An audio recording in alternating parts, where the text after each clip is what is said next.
कृतज्ञता प्रकाश करुच्ची। आज कार्यक्रम एक निरा कार्यक्रम।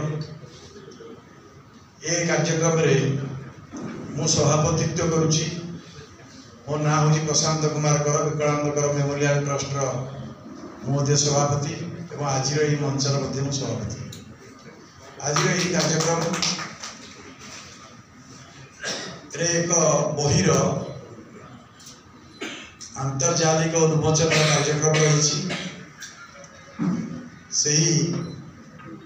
बही IIM संबलपुर ठारे